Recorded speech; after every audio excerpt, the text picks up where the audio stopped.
Hello students. मेरा नाम उदय है और मैं आपके आगे सेकंड लेक्चर लेकर आया हूँ अपना, जिसमें मैं आपको बताऊंगा डायमेंशन एनालिसिस।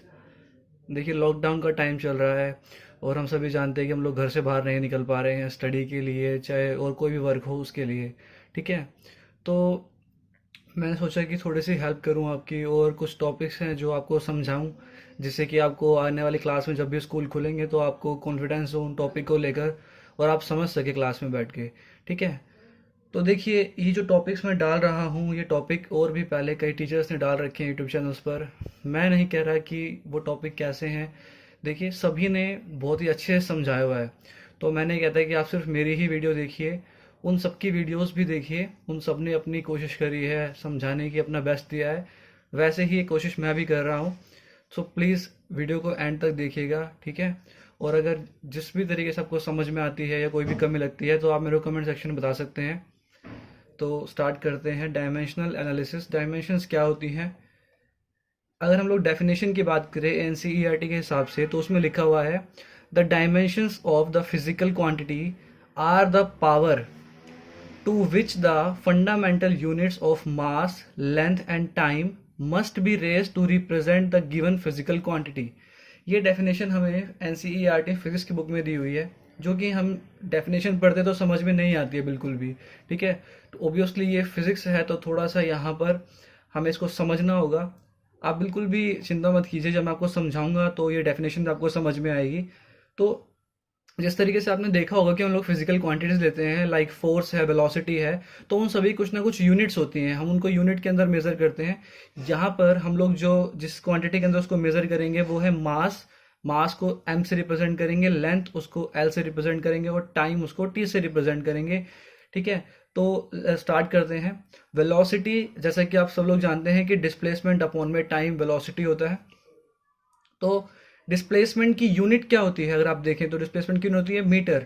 तो मीटर है, अगर हम लोग लें कि मीटर है, किलोमीटर है या सेंटीमीटर है, तो वो सब लेंथ के लिए आएगा।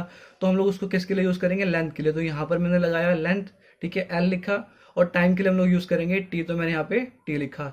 तो अब हम लोग इससे डायमेंशन अगर बनाएं तो यहाँ पर मास नहीं है तो एम की पावर 0, एल की पावर 1 और टी की पावर 1 है, ये ऊपर जाकर क्या हो जाएगी? -1। ठीक है, तो इसी तरीके से जो हमारा वेलोसिटी के डायमेंशंस आई वो आई एम, एल और टी नहीं है डायमेंशन। ध्यान रखना, डायमेंशंस बोलते हैं इनकी पावर्स को। 0, 1 एंड -1, 0, 1 एंड -1, ये होती हैं actual dimensions with respect to M, L and T. With respect to M, L and T. आप इसको m0 ना लिखकर यहाँ पर खाली L1 और t की पावर -1 भी लिख सकते हैं, m छोड़ सकते हैं। बस मैंने आपको समझाने के लिए यहाँ पे लिखा है, और ऐसे भी लिखेंगे तो भी गलत नहीं होगा। ठीक है, आगे चलते हैं। तो फोर्स से पहले मैं आपको एक्सेलरेशन समझाना चाहता हूँ। एक्सेलरेशन हमें पता है क्या होता है? Rate of change of velocity. ठीक है, यानी चेंज इन वेलोसिटी अपॉन में चेंज इन टाइम। तो वेलोसिटी का फॉर्मूला मैंने लिखा, चेंज इन वेलोसिटी अपॉन में चेंज इन टाइम। ठीक है, तो वेलोसिटी क्या होती है हमारी? डिस्प्लेसमेंट अपॉन में टाइम। और एक और टाइम है हमारे पास जिससे हम उसको डिवाइड करते हैं। अगर वेलोसिटी की हम लोग यूनिट देखें, सॉरी, अगर एक्सेलरेशन की हम लोग यूनिट देखें तो वो क्या होती है? मीटर पर सेकंड स्क्वायर। ठीक है, तो यानी टाइम का नीचे क्या है? स्क्वायर है, दोनों टाइम आपस से मल्टीप्लाई हो जाएंगे। ऊपर क्या है? डिस्प्लेसमेंट। डिस्प्लेसमेंट के लिए हम लोग एल लिखेंगे और टाइम के नीचे क्या हो जाएगा? स्क्वायर हो जाएगा। तो यानी यहां पर भी एम की पावर 0, एल की पावर 1 और टी की पावर -2, क्योंकि यहाँ पे नीचे स्क्वायर हुआ तो पावर ऊपर जाके किसमें हो गई? माइनस में हो गई। ठीक है, बस इसी तरीके से हम लोग किसी भी फिजिकल क्वांटिटी, जो भी फॉर्मूला है हमारे पास, हम उन सभी की डायमेंशंस को मेजर कर सकते हैं with respect to M, L and T. आगे जाके आप कुछ और भी देखेंगे इसमें, जैसे कि करंट है उसके लिए हम लोग ए लिखते हैं। फिलहाल अभी कुछ सिंपल पे ध्यान देते हैं, जैसे कि फोर्स अब हमारे आगे आ गया। तो फोर्स क्या होता है? Mass into acceleration. मास के लिए हम लोग डायरेक्टली एम लिख सकते हैं, एक्सेलरेशन फिर वही velocity, change in velocity upon में चेंज इन टाइम। तो एम वेलोसिटी, अभी हमने एक्सेलरेशन का देखा था, एक्सेलरेशन का हमारा डायमेंशन क्या बना था? एल अपॉन में टी स्क्वेयर। तो एल अपॉन में टी स्क्वेयर। ठीक है, तो यहां से आ जाएगा m1 L1 टी का स्क्वेयर। फिर टी स्क्वेयर को जो हम ऊपर लेके जाएंगे तो टी की पावर किसमें हो जाएगी? -2 हो जाएगी। तो यहाँ पर हमारी फोर्स की जो डायमेंशन है वो क्या आई? 1, 1, -2 with respect to M, L and T. ठीक है।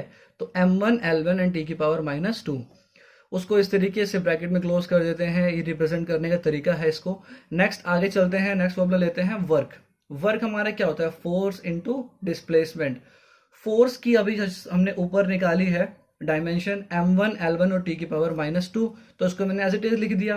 ठीक है। डिस्प्लेसमेंट में हम इसमें l को मल्टीप्लाई कर देंगे। जब हम लोग डिस्प्लेसमेंट के लिए l को मल्टीप्लाई करेंगे, बहुत ही सिंपल है, कुछ नहीं करना। देखिए m की पावर, यहाँ पर कोई m नहीं तो m की पावर 1 ही आ जाएगी एज इट इज। यहाँ पर l की पावर 1 है, मल्टीप्लाई में एक और l है, तो जब हम लोग मल्टीप्लाई करते हैं तो जो हमारी पावर्स होती हैं वो क्या होती हैं, ऐड होती हैं। तो 1 + 1 कितना हो जाएगा 2, और t की पावर -2 एज इट इज। ठीक है। यहाँ पर मैं आपको एक और चीज समझाना चाहता हूँ, उसको आप बिल्कुल दिमाग में रखिएगा अपने। काइनेटिक एनर्जी का फॉर्मूला क्या होता है, हाफ mv²। तो हाफ जो है वो एक कांस्टेंट है, इसके लिए हम लोग कोई भी डायमेंशन यूज नहीं करते हैं, यानी m मास के लिए, v² यानी वेलोसिटी का स्क्वायर है। तो वेलोसिटी क्या, वेलोसिटी अभी हमने देखा था, ऊपर निकाला था m0 l1 t की पावर -1। तो m0 l1 t की पावर -1 डायमेंशन रखी और उसका क्या कर दिया हमने, स्क्वायर कर दिया, सिंपल। तो जब m का स्क्वायर करा, सॉरी 0 × 2 होगा तो ये 0 हो जाएगा। कितना m बच जाएगा, यहाँ से 1m बच जाएगा। L 1 है, 1 को 2 से मल्टीप्लाई करेंगे तो कितना आ जाएगा, L² हो जाएगा। -1 को मल्टीप्लाई करेंगे 2 से तो कितना आ जाएगा, -2 आ जाएगा। अब आप जरा एक चीज देखना, वर्क और काइनेटिक एनर्जी दोनों की जो डायमेंशन है वो बिल्कुल सेम है। इसी तरीके से क्यों सेम है, क्योंकि इन दोनों की जो SI यूनिट होती है वो जूल होती है। तो जो भी एनर्जी है, जिसकी SI यूनिट जो भी एनर्जी की जूल है, उनकी सभी की डायमेंशंस क्या होंगी, सेम होंगी। ठीक है। नेक्स्ट हम लोग आगे चलते हैं, तो हमारे पास कुछ और फिजिकल क्वांटिटीज देख लेते हैं, बता देता हूं मैं आपको। जैसे कि हम लोग प्रेशर की बात करते हैं, तो प्रेशर क्या होता है, थ्रस्ट अपॉन में एरिया। अब थ्रस्ट क्या होता है, देखो मैं आपको हर एक छोटी छोटी पॉइंट बताऊंगा, क्योंकि अभी आप लोग डायरेक्टली बड़ी क्लास में गए हो, तो यहाँ पर हो सकता है कि कई बच्चों को फॉर्मूले याद ना हो। हम लोग जब हमें बेसिक फॉर्मूले याद नहीं होंगे तो हम लोग आगे ये चीजें क्या समझेंगे। तो थ्रस्ट क्या होता है, फोर्स, परपेंडिकुलर फोर्स। तो परपेंडिकुलर फोर्स, और एरिया क्या होता है हमारा, किसी भी लेंथ का जो हम लोग यहाँ पे उसको स्क्वायर करते हैं, मल्टीप्लाई करते हैं। ठीक है। तो अगर हम लेंथ को मल्टीप्लाई करते हैं वहां पर, तो जो यूनिट होती है वहां पर क्या हो जाता है, यूनिट में स्क्वायर हो जाता है, यानी मीटर स्क्वायर या सेंटीमीटर स्क्वायर। ठीक है। तो मीटर या सेंटीमीटर स्क्वायर, तो मैंने उसके लिए क्या लिख दिया, L² लिख दिया। और फोर्स की डायमेंशन हमने निकाल रखी थी m1 l1 और t की पावर -2। ठीक है। तो इस L को अगर मैं ऊपर लेकर जाता हूं तो L की पावर -2 हो जाएगी। देखिए m आगे कोई नहीं है तो m की power 1 as it is. L आगे है, L की पावर 1 यहाँ है और -2 यहाँ है, इन दोनों को ऐड करेंगे तो प्लस माइनस माइनस हो जाएगा, और 1 - 2 कितना हो जाएगा, -1। सॉरी मैंने L को यहाँ लिख दिया है, कोई बात नहीं, कोई फर्क नहीं पड़ता। तो L की पावर यहाँ से कितनी हो जाएगी, -1। 1 - 2 कितना हो जाएगा, -1। फिर आते हैं t की पावर पे, तो t की पावर कितनी है, -2, वो ऐसी चीज रहेगी, t की पावर -2। फिर एक फॉर्मूला है हमारे पास सरफेस टेंशन का। सरफेस टेंशन होता है फोर्स अपॉन में लेंथ। फोर्स का फिर से मैंने डायमेंशन लिख दिया, एज इट इज L लिख दिया। ठीक है। देखिए यहाँ पर L की पावर 1 है, यहाँ पर L की पावर 1 है, कैंसिल आउट हो जाएगी, तो L की पावर कितनी हो जाएगी, यहाँ पे 0। तो m की पावर 1, L की पावर 0 और t की पावर -2।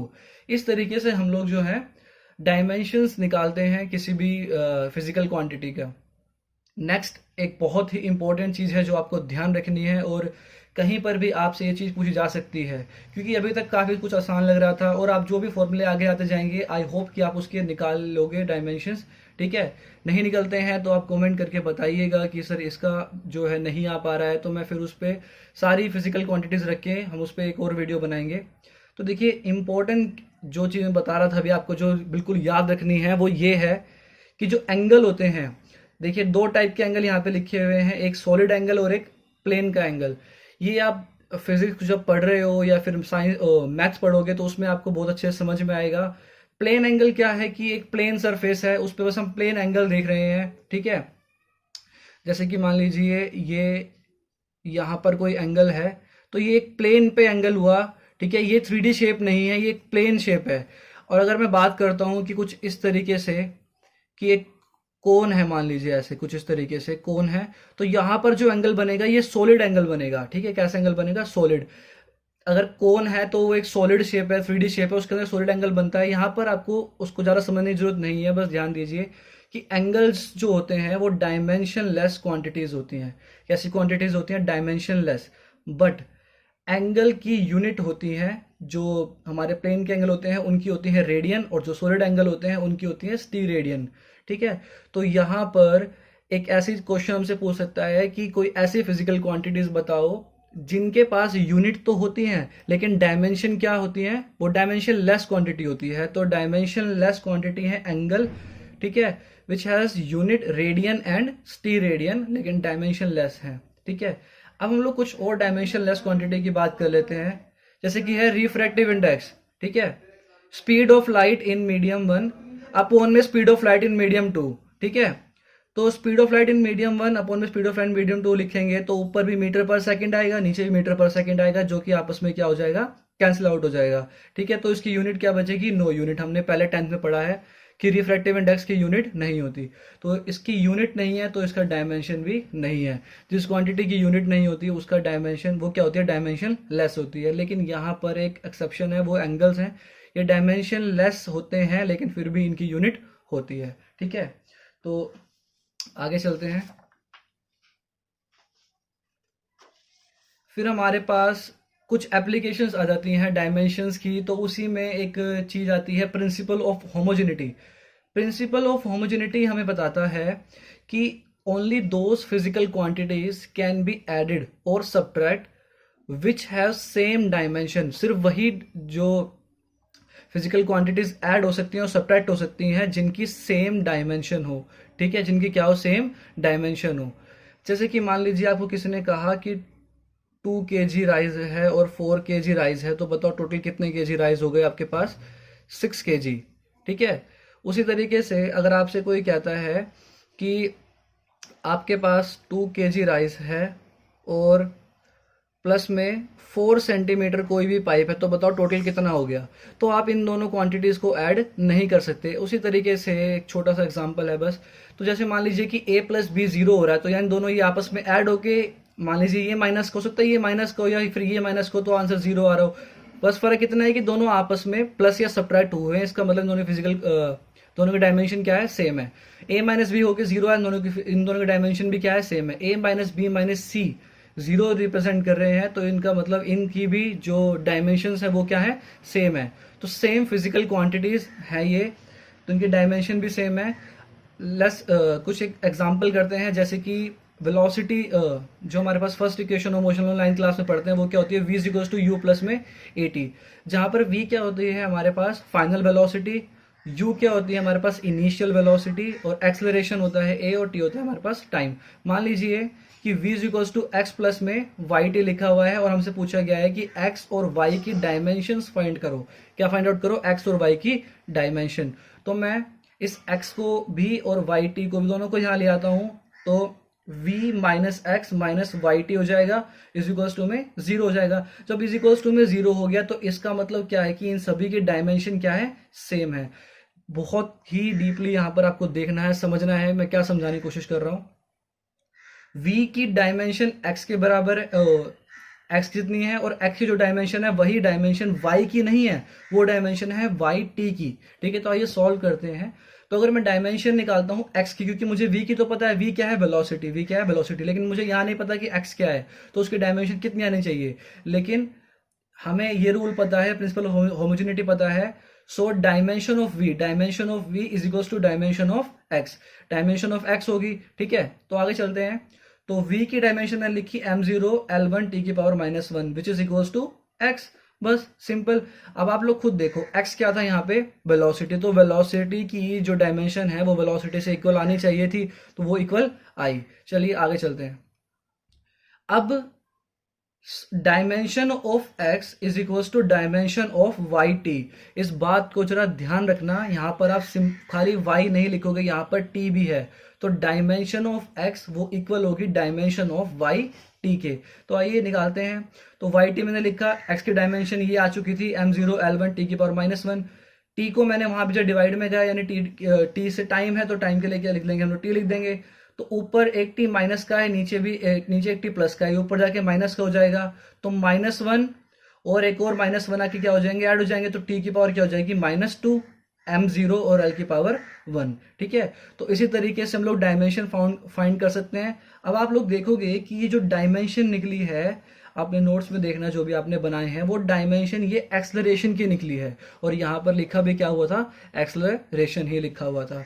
ठीक है, तो सबसे पहले मैंने क्या किया, मैं दोबारा रिपीट कर देता हूँ। Dimension of v is equal to dimension of x, तो v की डायमेंशन लिखी वेलोसिटी की, वो x के बराबर आई। उसके बाद डायमेंशन ऑफ x लिखी मैंने dimension of y t, not Y T.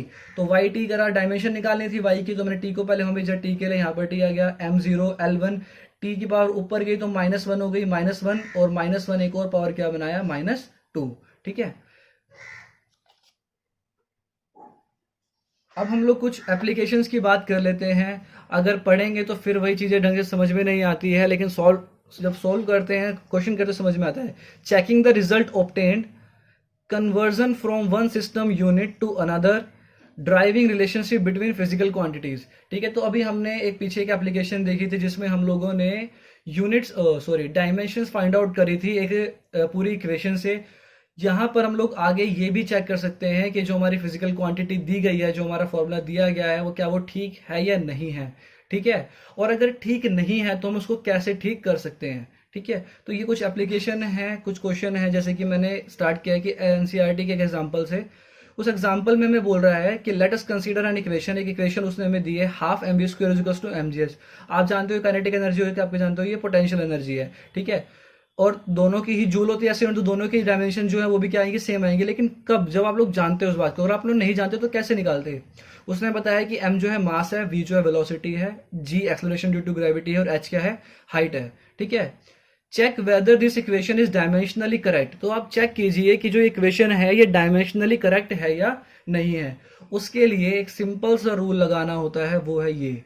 ठीक है, dimension of LHS is equal to dimension of RHS। अगर ये दोनों इक्वल आती हैं डायमेंशन, तो इसका मतलब कि जो हमारी इक्वेशन है वो क्या है, करेक्ट है। ठीक है, तो चलिए चेक करते हैं। डायमेंशन ऑफ LHS लेते हैं, एच लेफ्ट हैंड साइड में क्या है, हाफ एम वी स्क्वायर। तो हाफ कांस्टेंट, उसका डायमेंशन नहीं आएगी। एम के लिए मास लिखा, और वी स्क्वायर मैंने एज लिखा हुआ है। वी क्या होता है, डिस्प्लेसमेंट अपॉन टाइम, यानी एल अपॉन में टी आएगा, तो एल का स्क्वायर और टी का स्क्वायर हो जाएगा। टी का स्क्वायर ऊपर आके माइनस में हो जाएगा, यानी m1 एल का स्क्वायर, और यानी टी की पावर -2। अब अगर यही चीज इस साइड भी आती है तो इसका मतलब ये इक्वेशन क्या है, हमारी करेक्ट है। ठीक है, तो डायमेंशन ऑफ RHS लेते हैं, तो वो क्या है, mgh, m मास, g एक्सलरेशन, जो एक्सेलरेशन क्या होता है, मीटर पर सेकंड स्क्वायर, मीटर पर सेकंड स्क्वायर, यानी सेकंड का क्या होगा यहाँ पे, टाइम का क्या होगा, स्क्वायर होगा। और एल यहाँ पे लिखा हुआ है, तो m1 एल की पावर 1 यहाँ से, 1 यहाँ से, एल की पावर कितनी हो गई, 2, और टी की पावर 2 ऊपर जाकर क्या हो गई, -2। ठीक है, तो आप देख पा रहे हो कि m1 यहाँ पर भी है, L2 यहाँ पर भी है, और टी की पावर -2 यहाँ पर भी है। 1 1 2 2 -2 और सेम रिस्पेक्ट में है, तो इसलिए दोनों इक्वेशन क्या है, इक्वल है। सो दोनों डायमेंशन क्या इक्वल है, the dimension of RHS and LHS are the same, hence the equation is dimensionally correct. ठीक है, एक और इसका एग्जांपल कर लेते हैं, जैसे कि वेलोसिटी डिस्प्लेसमेंट अपॉन में टाइम होता है, तो डिस्प्लेसमेंट क्या हो गया, डिस्प्लेसमेंट हो गया वेलोसिटी इनटू टाइम। डिस्प्लेसमेंट के लिए एल लिखा, वेलोसिटी के लिए एल अपॉन में टी लिखा। ठीक है, मीटर पर सेकंड होती है, मीटर पर सेकंड होती है, और टाइम के लिए हमने टी रिप्रेजेंट किया। टी से टी कैंसिल आउट हो गया, L is equals to L, यानी L H is equals to R H S. तो ये हमारी इक्वेशन बिल्कुल ठीक है। ठीक है, तो आगे चलते हैं। मैं एनसीईआरटी के क्वेश्चन आंसर आपको ज़्यादा सॉल्व करवाने की कोशिश कर रहा हूँ। एग्जाम्पल्स भी हमें दिए होते हैं, लेकिन कई बार हमें एग्जाम्पल्स भी समझ में नहीं आते, तो मैं उन एग्जाम्पल्स को भी समझाने की कोशिश कर रहा हूँ। एग्जाम्पल है हमें 2.6 एनसीईआरटी का, जिसमें उसने हमें बोला गया है कि एक एनर्जी उसने हमें दी हुई है, और उसकी यूनिट बता रखी है केजी मीटर स्क्वायर पर सेकंड स्क्वायर। और बताओ कि वो ये एनर्जी की हमें यूनिट दे रखी है उसने, बताओ कि ये इन तीनों में से किसके इक्वल होगी। यहाँ पर इसके 4 पार्ट हैं मे बी एनसीईआरटी में, या फिर 3 है, लेकिन मैंने आपको 2 ही पार्ट सोल्व करवाए हैं, बाकी पार्ट अपने खुद सोल्व करना अपने आप से। तो देखिए, जो इस तरफ उसने हमें डायमेंशन है वो उसने हमें गिवन दी है। ठीक है, यानी एलएचएस उसने हमें गिवन दिया है। केजी के लिए हम क्या लगा लेंगे, मास, मीटर स्क्वायर यानी लेंथ का स्क्वायर हो जाएगा, और पर सेकंड स्क्वायर तो यानी टी की पावर -2 हो जाएगी। सिंपल, आई होप का तो समझ में आने लगी होगी अब ये चीज। तो आइए चेक करते हैं कि क्या इनमें से कौन सी इक्वेशन की RHS इक्वल है। तो RHS लेते हैं सबसे पहले इसकी, तो m square v square, m square के लिए लिखा मैंने मास का स्क्वायर यानी m स्क्वायर, v स्क्वायर यानी l का स्क्वायर और t का स्क्वायर। ठीक है, तो m square l square t की पावर -2। तो क्या ये इसके इक्वल है नहीं, यहाँ पर m कितना है 1 और यहाँ पर m की डायमेंशन कितनी है 2। ठीक है, आगे चलते हैं। इसको लेते हैं, हाफ को हम लोग नहीं लेंगे क्योंकि डायमेंशन लेस होता है।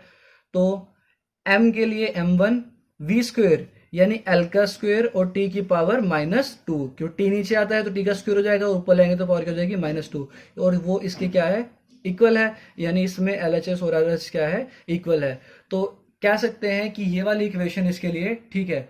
अब आपको आगे भी निकालना है, थर्ड पार्ट भी करना है, और ऐसा भी हो सकता है कि मल्टीपल आंसर क्वेश्चन हो, एक से ज्यादा इक्वेशन ठीक हो, तो आपको करके देखने हैं बाकी के पार्ट।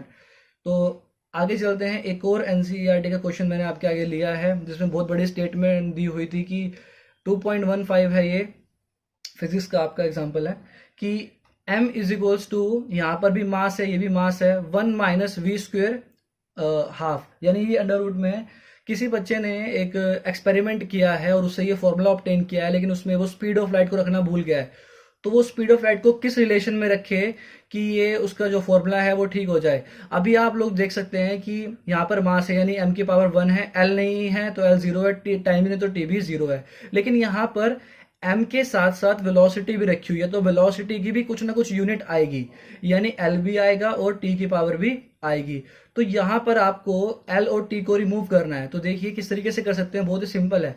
m को रिमूव नहीं करना तो m को हमने लिख के रखा, 1 माइनस वी स्क्वेयर, अगर मैं सी स्क्वेयर नीचे लिख दूं अंडर रूट के साथ, ठीक है, तो दोनों की जो डायमेंशन थी अभी सेम हो गई, मीटर पर सेकंड स्क्वेयर है, ये भी मीटर पर सेकंड स्क्वेयर हो जाएगा, सॉरी मीटर का स्क्वेयर सेकंड का स्क्वेयर, क्योंकि स्क्वेयर है वेलोसिटी का, और यहाँ भी मीटर का स्क्वेयर और सेकंड का स्क्वेयर, क्योंकि स्पीड ऑफ लाइट की यूनिट भी क्या होती है, मीटर पर सेकंड ही होती है।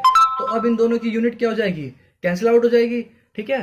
तो अब जिन दोनों की यूनिट कैंसिल आउट हो गई तो सिर्फ बच क्या गया यहाँ पर मास, तो यानी यहाँ पर सी स्क्वेयर लगाने से हमारे जो LHS और RHS है वो इक्वल आती है, इसीलिए हमने बोला कि यहाँ पर सी स्क्वेयर रखा जाएगा। उसी तरीके से आप लोग और भी एग्जांपल कर सकते हो, डिफरेंट बुक में से ट्राई कर सकते हो या फिर नेट से देख सकते हो, ठीक है, या फिर कोई और वीडियो देखो तो वहां पर आपको और भी एग्जांपल मिलेंगे, लेकिन आपको ये क्वेश्चन समझना है, एक खुद करना है, ठीक है। आगे चलते हैं।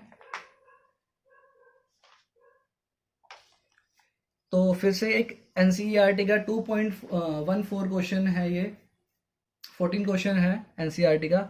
उसमें आपको बोल रहा है कि एक इक्वेशन है, बुक में क्या कहते हैं गलत इक्वेशन लिखी गई है, तो आपको बतानी है कि कौन सी गलत है और कौन सी सही है। तो इसके 4 पार्ट है, मैंने आपको 3 पार्ट सॉल्व करे हैं, आपको एक पार्ट खुद सॉल्व करना है और बाकी के पार्ट भी जो मैं बता रहा हूँ ये भी खुद ही सॉल्व करने हैं मेरे समझाने के बाद में, ठीक है।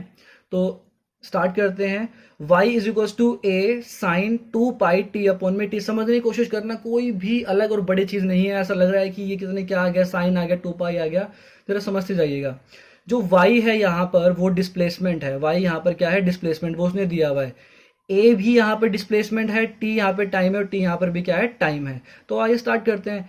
LHS की डायमेंशन RHS की डायमेंशन के इक्वल दिखानी है। LHS की डायमेंशन क्या है, डिस्प्लेसमेंट की डायमेंशन क्या है, खाली L m0 t0, ठीक है। RHS की डायमेंशन निकालनी है, ए क्या है, ए हमारा वो ए हमारा डिस्प्लेसमेंट है, तो मैंने एल लिख दिया। साइन के लिए हम लोग अभी कुछ यूज नहीं करेंगे तो साइन लिख दिया as it is. 2 pi dimensionless है तो कोई डायमेंशन नहीं आएगी, टी की डायमेंशन टी आएगी, और ये है टाइम पीरियड, ये वाला टी क्या है टाइम पीरियड, तो उसकी डायमेंशन भी क्या आएगी टी। तो टी अपॉन में टी यहाँ पर कैंसिल आउट हो जाएगा। और अगर साइन 1 आता है या साइन थीटा आता है, कुछ भी आता है, तो जब साइन की कोई वैल्यू आती है, साइन 1 2 3 डिग्री कुछ भी आता है, तो थीटा आ जाता है वहां पर, और जो थीटा होता है वो डायमेंशन लेस क्वांटिटी होता है, मैंने आपको स्टार्टिंग बताया था। तो यहाँ पर ये पूरा क्या हो जाएगा, डायमेंशन लेस क्वांटिटी हो जाएगी, sine t by t dimensionless quantity हो जाएगी, और बचेगा क्या एल। तो यानी LHS इक्वल्स टू RHS, और ये इक्वेशन क्या है करेक्ट है, ठीक है। देखिए वो दोबारा समझ लीजिए, एक्सलरेशन नहीं डिस्प्लेसमेंट है, उसके लिए मैंने एल लिखा। 2 पाई डायमेंशन लेस क्वांटिटी है तो कोई डायमेंशन नहीं है, टी की डायमेंशन टी और टी की डायमेंशन भी टी। जब ये टी और टी कट जाएंगे तो यहाँ पे 1 2 3 कुछ भी आता है तो साइन थीटा आता है, साइन थीटा आएगा तो थीटा डायमेंशन लेस क्वांटिटी है, तो ये पूरा डायमेंशन लेस हो जाएगा और बचेगा खाली हमारे पास एल। तो इसीलिए LHS और RHS क्या हो गए, इक्वल हो गए, ठीक है। सेकेंड इक्वेशन देखते हैं, y is equal to a sine b t, ठीक है। तो फिर वही LHS की डायमेंशन क्या है, खाली L, RHS की निकालनी है। A हमारा डिस्प्लेसमेंट है तो डिस्प्लेसमेंट के लिए L लिख देंगे, साइन के लिए कुछ नहीं लिख सकते। V क्या है वेलोसिटी, तो L अपॉन में T, ठीक है, मीटर पर सेकंड एल अपॉन में टी, टाइम के लिए क्या लिखेंगे टी, टाइम से टाइम कट जाएगा, यहाँ पे क्या बचेगा साइन एल। तो जब यहाँ पर साइन एल बचा है तो यहाँ पर थीटा नहीं है, जरा ध्यान देना, एल है, इसका मतलब यहाँ पे कोई ना कोई क्वांटिटी है और यहाँ पर कोई ना कोई क्वांटिटी रखी हुई है, इसीलिए इसको हम लोग खाली एल नहीं बोल सकते, ये डायमेंशन लेस नहीं है। तो यहाँ पर क्या बना, एल साइन एल। अगर यहाँ पर कोई वैल्यू निकल जाए, सब कट जाता तो हम इसको डायमेंशन लेस बोलते, लेकिन यहाँ पे भी एल बचा, यहाँ पे कोई ना कोई क्वांटिटी है, यहाँ पर कोई एंगल नहीं है, ध्यान रखना, यहाँ पर कोई ना कोई क्वांटिटी है जिसकी जो डायमेंशन है वो क्या है, एल है। तो इसीलिए हम लोग L H S equals to R H S नहीं मान सकते, और ये क्या है हमारी इनकरेक्ट है, अनकरेक्ट है कह सकते हैं। ठीक है, तो आगे चलते हैं थर्ड पर, y is equals to a under root two sine 2 pi t upon में t plus cos 2 pi t upon में टी। कुछ नहीं है, देखने में बड़ा लग रहा है, अंडर रूट टू की कोई डायमेंशन नहीं है, ए की डायमेंशन हमारे पास क्या थी, एल, वो मैंने लिख दिया। साइन 2 पाई कोई डायमेंशन नहीं है, टी बाई टी हो जाएगा, 2 पाई डायमेंशन नहीं है, कॉस टी बाई टी हो जाएगा। ठीक है, ये टाइम दिया हुआ है, टाइम पीरियड दिया हुआ है, दोनों की डायमेंशन टी ही आएगी, तो टी टी लिखा है, यहाँ पर भी टी टी लिखा, तो टी और टी कटेगा, थीटा आएगा, sine theta dimension less, cos theta भी डायमेंशन लेस। तो खाली यहाँ पर अंडर रूट टू भी डायमेंशन लेस, तो खाली बच क्या, यहाँ पर डिस्प्लेसमेंट, डिस्प्लेसमेंट के लिए क्या लिखते हैं, एल, तो यहाँ पर भी L H S equals to R H S. ठीक है, अगर आपको समझ में नहीं आया तो एक बार थोड़ा सा वीडियो को पीछे ले जाइए और दोबारा देखिए और फिर खुद से करने की कोशिश करिए। इसका एक पार्ट मैंने छोड़ा है आपके लिए, उसको खुद ट्राई करना कि वो जो है फॉर्मूला फिजिकल क्वांटिटी वो करेक्ट है या नहीं है। ठीक है, अब इसमें एक बहुत ही इंपॉर्टेंट चीज हमारे आगे आती है, वो है कि अगर हमें कोई फिजिकल क्वांटिटी बता दी जाए कि वो किस किस क्वांटिटीज पर डिपेंड करती है, तो हम लोग कैसे पता लगाएंगे फॉर्मूला। जैसे कि लिखा हुआ है, to write a formula just by knowing the factor on which a given quantity depend. अगर कोई एक क्वांटिटी है और हमें पता है कि वो किस किस फैक्टर पे डिपेंड करती है, तो हम लोग किस तरीके से पता लगाएंगे कि उसका फॉर्मूला क्या है। तो जैसे कि हमने कंसीडर कर लिया फोर्स, क्या कंसीडर किया, फोर्स। तो फोर्स के फैक्टर में पता है कि फोर्स इज इक्वल्स टू होता है एम इंटू ए। मान लीजिए हमें नहीं पता कि वो एम स्क्वेयर है या ए स्क्वेयर है या क्या है, एम डिवाइडेड बाय ए है, लेकिन हमें पता है कि फैक्टर क्या है, एम इंटू ए। फैक्टर हमारे पास मास और एक्सलरेशन है। तो हम लोग जो तरीका है करने का हर क्वेश्चन को इसमें, वो यही है, आप लोग यहां से लिखेंगे F is directly proportional to M की power X, F is directly proportional to A की पावर वाई। क्योंकि फैक्टर हमें दोनों पता है, तो हम लोग हर क्वेश्चन में यही चीज करेंगे, हर सॉल्यूशन में यही करना है, एफ इज इक्वल टू के एम की पावर एक्स इंटू ए की पावर वाई। ठीक है, अगर जो हमने के लगाया वो एक कांस्टेंट वैल्यू है, वो डायमेंशन लेस मानते हैं हम लोग यहाँ पर इसको। ठीक है, तो फोर्स की डायमेंशन हमें पता होनी चाहिए, तभी तो हम एलएचएस को आरएचएस के इक्वल करेंगे और बताएंगे कि यहाँ पर ये फैक्टर किस तरीके से डिपेंड कर रहे हैं। तो फोर्स की जो डायमेंशन है वो क्या होती है, m1 l1 t की पावर -2, जो हमने पीछे किया था। आइए अब चेक करते हैं, के डायमेंशन लेस, m की पावर x, तो m की पावर x, एक्सलरेशन होता है मीटर पर सेकंड स्क्वायर, तो l की पावर y और t स्क्वायर की पावर y। सिंपल है, यहां पर अभी छोड़ दीजिए, यहां चलते हैं। m की पावर x को m की पावर x लिखा, l की पावर y, l की पावर y, t की पावर जो 2 है वो y के साथ मल्टीप्लाई करके 2y बन जाएगी, और ऊपर आए क्या बन जाएगी, t की पावर -2y। ठीक है, ऑन कंपेयरिंग डायमेंशन, हम लोग डायमेंशन कंपेयर करेंगे इन दोनों का, तो x इज इक्वल टू यहाँ पे कितना, m की पावर m कितनी यहाँ पे 1, और यहाँ पे कितनी है x, तो x इज टू क्या आ जाएगा 1। यहाँ पर y की l की पावर क्या है y, और यहाँ पर l की पावर क्या है 1, तो y इज इक्वल टू 1। ठीक है, यहाँ पर आगे लेने की जरूरत नहीं थी, लेकिन फिर मैं करके दिखा रहा हूँ। t की पावर यहाँ पर क्या है -2y, और यहाँ पर क्या है -2, तो मैं लिख दिया -2y इज इक्वल टू -2। आइए चेक करते हैं, x is equal to 1 value, y is equal to 1 value, और यहां से निकाल के देखते हैं y की हमारा सही था या गलत था। तो माइनस से माइनस कैंसिल, 2 यहाँ पर आया, 2 से 2 डिवाइड हुआ, यानी 1 आ गया। तो हमारे पास वैल्यू आ गई x की और y की। कुछ नहीं करना, डायरेक्टली फॉर्मूले में पुट कर दीजिए जो आपने यहाँ फॉर्मूला बनाया था, अपनी इक्वेशन बनाई थी, आप लिख भी सकते हो इक्वेशन नंबर 1 इसको। तो m की पावर x है, तो यहाँ पर 1 पुट करा, यानी m की पावर 1, और a की पावर y है, तो हमने यहाँ पर क्या पुट करा, 1 पुट करा। और आप लोग देख सकते हैं कि हमने सिर्फ फैक्टर पता होने से एक फॉर्मूले को करेक्टली फाइंड कर लिया, which is f is equal to k m into a. ये है कांस्टेंट क्वांटिटी है, ठीक है, कांस्टेंट वैल्यू है, जो डायमेंशन नहीं है, m इंटू ये, यही होता है ना फॉर्मूला फोर्स का। ठीक है, एक और एग्जाम्पल मैं आपके आगे कर देता हूँ। मान लीजिए कि हमें पता है कि मोमेंटम के जो फैक्टर होते हैं मास और वेलोसिटी होते हैं, मास एंड वेलोसिटी। तो फिर वही करूंगा, momentum directly proportional to M की पावर एक्स ले लो, आप चाहे ए लो, चाहे वाई लो, चाहे बी लो, जेड लो, वो आपकी मर्जी है, कुछ भी ले सकते हो, बस आपको तरीका पता होना चाहिए, आपको कंसेप्ट पता होना चाहिए कि एक्चुअली उस क्वेश्चन में हो क्या रहा है। ठीक है, तो आगे चलते हैं। तो P directly proportional to m x, P directly proportional to V की पावर y। तो P इज इक्वल टू, हम यहाँ पे डायरेक्टली प्रोपोर्शनल साइन आने के लिए इक्वल का साइन लगा देंगे, K M की पावर x और V की पावर y। मोमेंटम का जब हम लोग वो लिखेंगे, डायमेंशन लिखेंगे फॉर्मूले से बना के, तो डायमेंशन आएगी m1 L1 t की पावर -1। ठीक है, तो आगे लिखते हैं। देखिए अभी हमारे पास m की पावर x हो गई, वेलोसिटी है तो l की पावर y और t की पावर y हो जाएगी, क्योंकि l अपॉन में t लिखेंगे। ठीक है, तो कंपेयर करना है m की पावर x, l की पावर y और t की पावर -y, ये ऊपर जाके हो जाएगा -y। तो x is equal to 1, y is equal to 1 और -y इज इक्वल टू -1।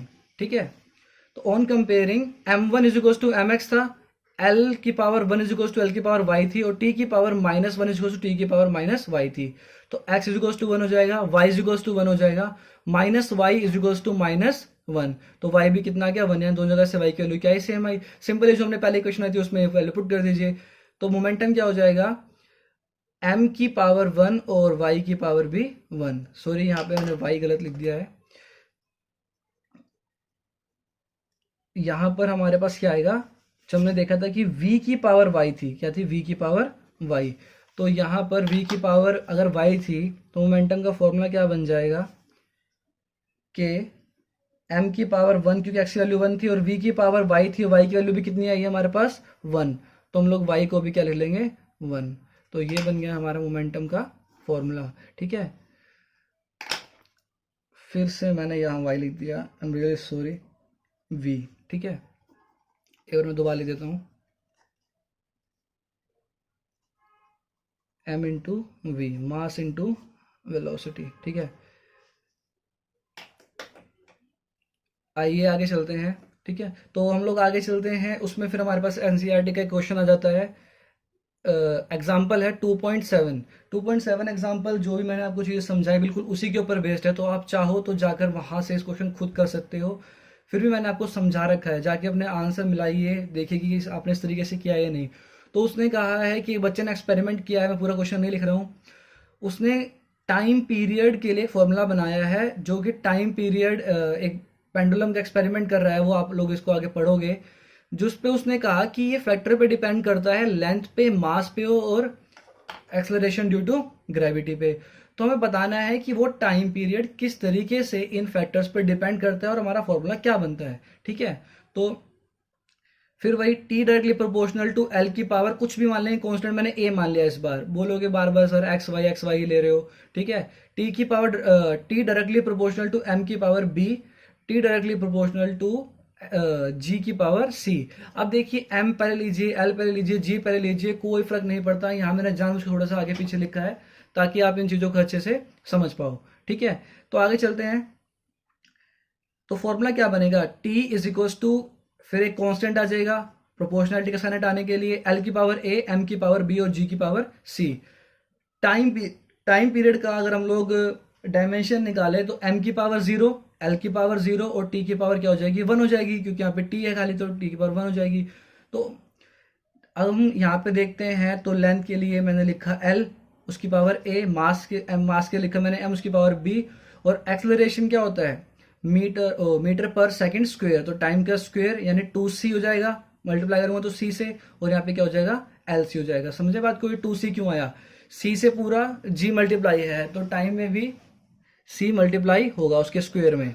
ठीक है, तो अब मैंने यहाँ पे m को आगे लिख लिया, m की पावर b, l की पावर क्या हो जाएगी, देखिए मल्टीप्लाई करेंगे, 2l है तो बेस से मुझे तो पावर क्या होती है, ऐड हो जाती है, यानी a प्लस सी, एल की पावर क्या हो गई a प्लस सी, और t को मैं ऊपर ले आया तो यानी -2c।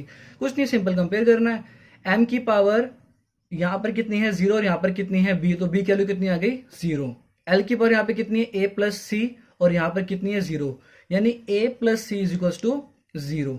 ठीक है, अब यहाँ पर हमें इन दोनों में से कोई एक वैल्यू चाहिए, किसी चीज़ की वैल्यू निकालेंगे, तो यहाँ पर हम लोग देखेंगे तो टी की वैल्यू क्या, टी की पावर क्या है पर -2c, ठीक है, -2c, और यहाँ पे टी की पावर क्या है 1, तो कंपेयर जब करेंगे तो t1 इज इक्वल टू जो डायमेंशन है, जो पावर है वो क्या है 1 -2c, तो -2 इज इक्वल टू 1, तो c इज इक्वल टू -1/2, ठीक है। तो आगे चलते हैं, c की वैल्यू आ गई -1/2, और यहाँ पर c की वैल्यू जो हमने पुट करी तो c में -1/2 को साइड लेके तो a की वैल्यू भी क्या आ गई मेरे पास 1/2, कुछ नहीं, वही फिर से इन दोनों वैल्यूज को अपने जो हमने इक्वेशन बनाई थी आगे पुट कर दीजिए, तो t is equal to k, l की जगह पे हमने क्या रखा a, और a की वैल्यू क्या है हाफ, तो l की पावर क्या हो गई 1/2, l की डायमेंशन क्या हो गई 1/2, ठीक है। और g की जगह पर m की जगह पे हमने क्या रखा था b क्या है 0, तो मैंने m0 लिखना यहाँ पे सही नहीं समझा, तो मैंने m0 यहाँ पे लिखा ही नहीं, क्योंकि मास पे वो डिपेंड कर नहीं रहा है, उसका फैक्टर मास है ही नहीं, ठीक है। फिर हम लोग बात करते हैं एक्सेलरेशन की, यानी एक्सेलरेशन ड्यू टू ग्रेविटी की, तो g पे हमने क्या रखा था c, तो पूरे g पे एज इट इज रख दीजिए c की पावर यानी -1/2, बस सिंपल। अब आप देखिए जब भी पावर हाफ होती है, पावर क्या होती है हाफ होती है, तो इसका मतलब क्या होता है वो अंडर रूट में है। मैं इस g को नीचे ले गया डिवाइड में, तो पावर क्या होगी ऐड होगी, और दोनों को मैंने क्या साइन लगा दिया, अंडर रूट का साइन लगा दिया। अब यहाँ से एक लिमिटेशन निकल कर आती है डायमेंशन एनालिसिस की, डायमेंशन पता करने की, वो ये है कि यहाँ पर जो k था उसकी भी एक वैल्यू है, लेकिन उस वैल्यू को हम लोग फाइंड आउट नहीं कर पाए, ठीक है। तो उस k की वैल्यू होती है फॉर्मूले के हिसाब से 2π, तो जो हमारा टाइम पीरियड का फॉर्मूला बनेगा वो बनेगा t is equal to 2π under root L upon में g, under root L upon में g। तो कुछ लिमिटेशन मैं आपको बता रहा हूँ, लिमिटेशन आप नोट कर लीजिएगा, ठीक है। जैसे कि एक तो अभी हमने ये देखा कि जो डायमेंशन होती हैं उनको करने से हम लोग बिल्कुल करेक्ट फॉर्मूला फाइंड आउट नहीं कर सकते, ठीक है। सेकंड चीज, डायमेंशन से हम लोग ये नहीं बता सकते कि कोई भी, ये यहाँ पर आप नोट कर लीजिए, डायमेंशन से कोई भी हम ये नहीं बता सकते, it does not tell whether the quantity is vector और स्केलर। डायमेंशन हमें ये नहीं बताते कि जो क्वांटिटी है वो वेक्टर है या स्केलर है, ठीक है।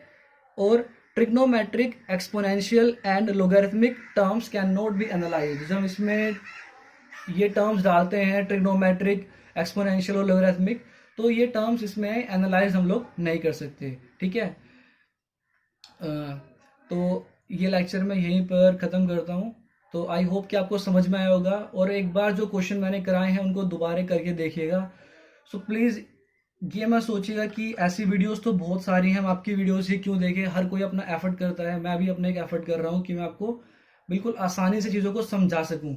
और वीडियो देखने के बाद एक बार प्लीज़ कमेंट करके ज़रूर बताइएगा कि वीडियो में क्या कमी है, और आपको कौन सी चीज़ समझ में नहीं आ रही है, या मेरी वीडियो आपके लिए हेल्पफुल है, ताकि मैं आगे के लिए मोटिवेट हूँ, और मैं बहुत ही जल्दी आगे एक और वीडियो लेकर आऊँगा, ठीक है। और कोशिश करूँगा कि ऐसे ही आसान और जो मुश्किल टॉपिक हैं उनको और आसान बनाकर आपको समझा सकूँ।